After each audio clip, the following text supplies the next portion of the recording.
Yeah, standing on the truth makes you strong and fearless. Ọ na Chukwu kpọọ gị oku nye gị sufficient grace, i were egwu ihi egwu maọbụ ife ihere wee n'ọrụ okwu Chukwu. Ntaramahụhụ ga-adị na ya carry all those fears you have been harboring. Maka na ọmụ ihe mere o ji wee nyekwa gị all he gave to you.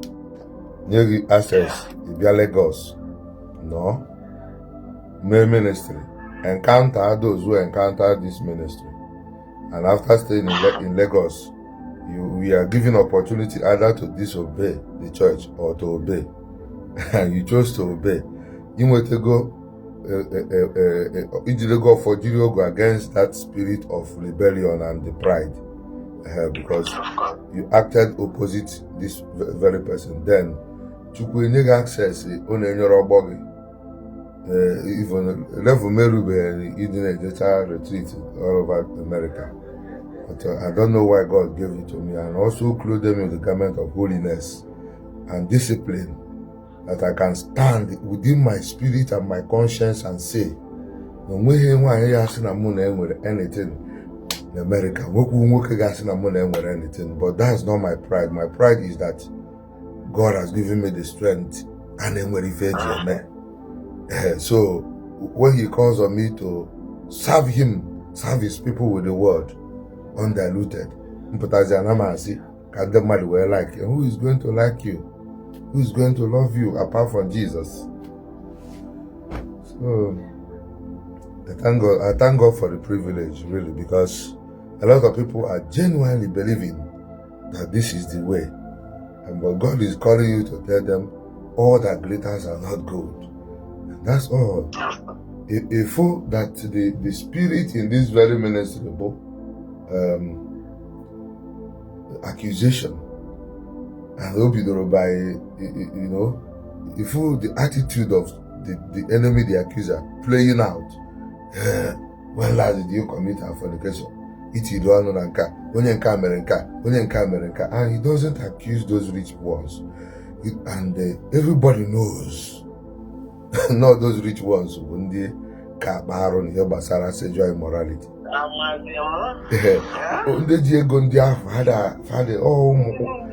Simple souls. Yes, simple souls who biara chere no mmadụ bụ ife aramaro na anụ ọfịa and kwuru ebe afọ. Yes, so onwe ndị nke a na-akwụba ọtọ were na-asịfa no, even ụmụnne n'afọ self onye si ọ na-akwụba uhe ọtọ modeva. When I spot a strange spirit as an exorcist, as a deliverance minister, I know, and I won't be afraid to witness and say, yeah, bro, the Holy Spirit. So when you cook with that latent accuser, and all they have is akwamiko, everything, sex. And I say, what on makana na akazi ụka. Ọ bụgodị mgbe ndị be anyị na-eme traditional religion, ị ga-asị mụ di na nwunye pụta n'ọgbọ nọrọ ebe ahụ ya onwe ha ụka ka ọ bụ etu ha si eme, ọ na-akazi ụka, onye nwa ji nwezi ego ekwu asị ọ na-eme jealousy. I look at the young man as a clown, because he's under the bondage and need deliverance, under the bondage of money. When you see go we maintain no grace, ya grace again. It nonsense. Ki we maintain no grace, ya ka ego na flow. You know wrong why? Cause if you teach and again no je work we ego. What is the meaning? Agba mfasi ihe bụ na mmadụ bụ Catholic bụ na chifo mbọsụ ụka onye ahụ eje ụka nọrọ ana asị na ha na-ejecha ụka nsị ọ bụrụ matter of ije ụka no. Onye isi ụka Ebuka Obi a na onwe ya bụ Ebuka Obi ya eje ụka mbọsị ụka nọrọ ana bịakwuo nọrọ n'iru oche gosi ndị otu ya example how to be loyal to the priests.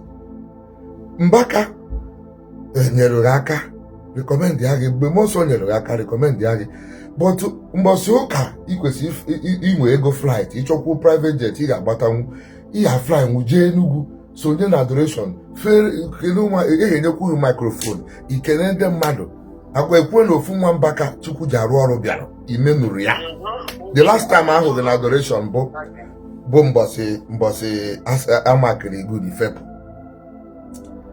mbaka nwezi ihe o jere ịgwa gị as a discover that you have gone ahead. The next thing is bụzi na ndị fada eruozi ikwu okwu na strange things ị na-eme.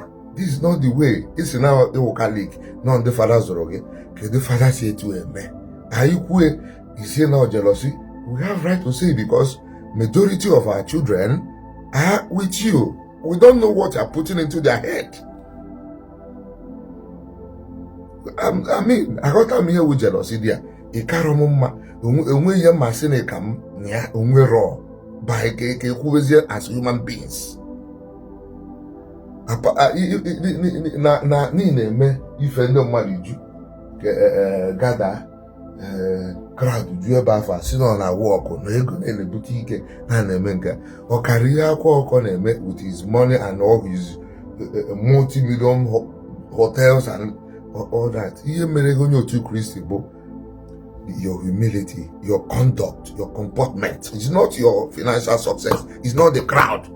After all, hotel akwa ọkọ na-eju eju week to week. What's the difference? Yeah. I don't know what's wrong with you. And I blackmail. That level of privilege, and you are enjoying the Catholicism because not the name of Catholic Church in that. Yeah. Build that kind of capacity ministry or do to one. The father no. You build where in the way and video program Akamas, which presupposes.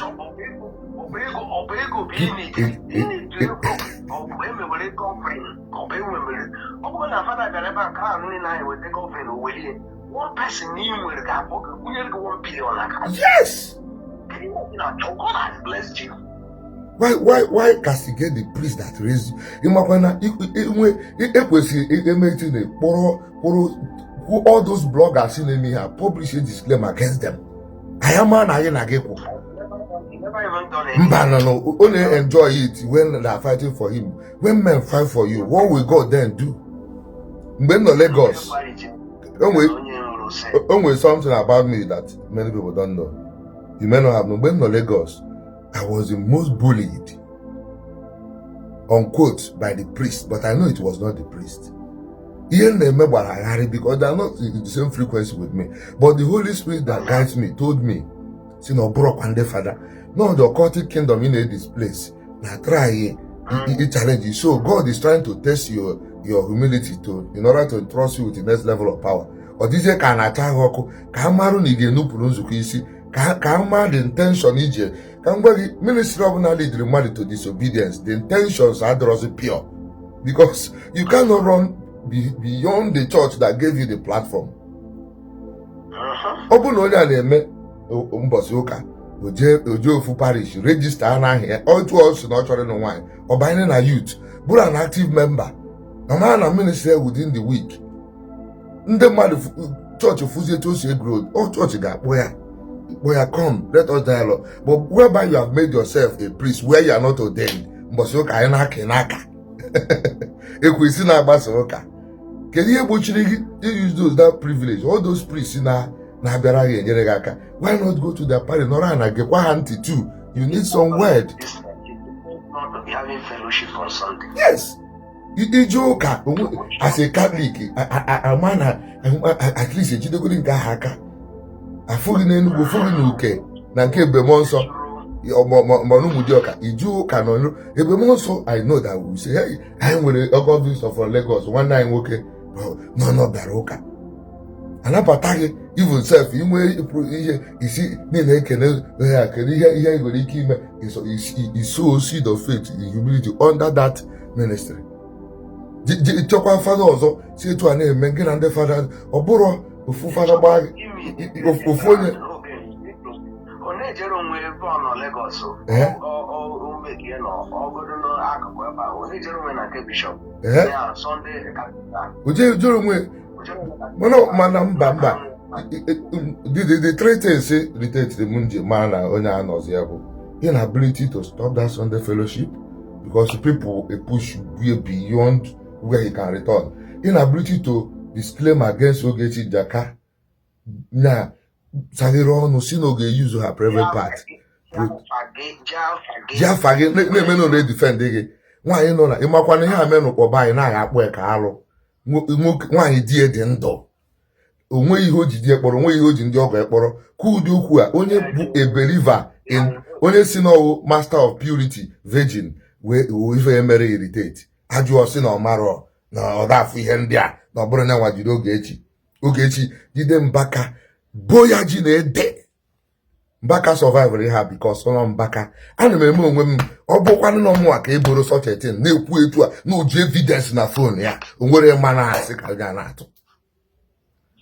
So inability to publish a disclaimer. The third one, inability to repent of ịkpọpụta parents and only who Muhanako. How can you see, but this guy is a clown and he's under the bondage of that wealth that he has accumulated and Oma has what to do. So I pray that my prayer about let those who are criticizing the priest, attacking the priest because of Ebuka Obi be very careful. Be very careful. Oh now, no, ekwe maki here attack please. Now, is you born on Keti. Because a generation that abuse prophets, anointed prophets, that generation, Abumo no didn't have a messy. Yeah, you're not rolling your chukwe bene. Catholics can never do that, no matter what. Yeah? It's one of the things we are raised. Do Friday, actually, I don't know what it is. He's supposed to. That's it. If one do Karesi Adiko, come what you may. Yeah, see how Pugodin the father can be moving. See how Pugodia can Fugodi etu ya na ekwu n'ọnụ ga-esi wee stop your anointing. Ihe Chukwu nyere gị. Nke ka njọ that time the bishop may meeting. I was highly embarrassed. All them come, yeah, hear it to me. Somebody, not the castle. Okay, now what they would. Somebody not there by watch, nearly got the bishop name. Okay, opening with a sense, no with a sense, come matter.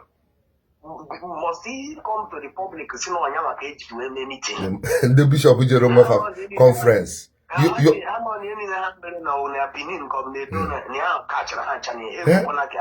These elders, some of them are old enough to be your father.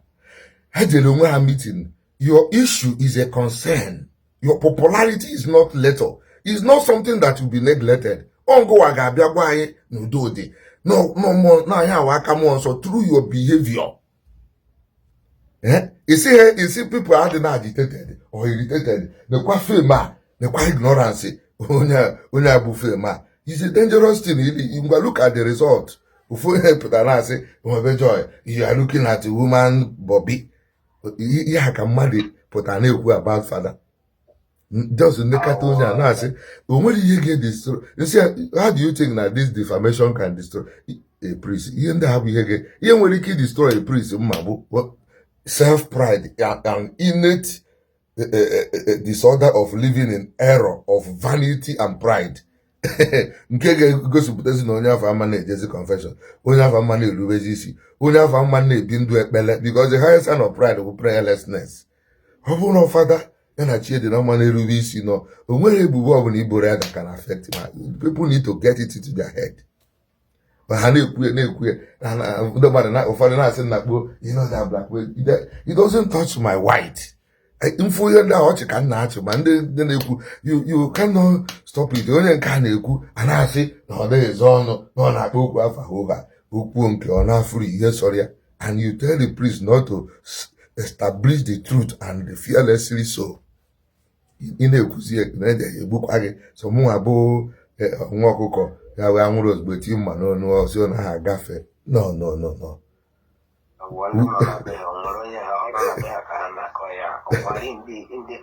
I think the only thing I was just thinking about you. The only thing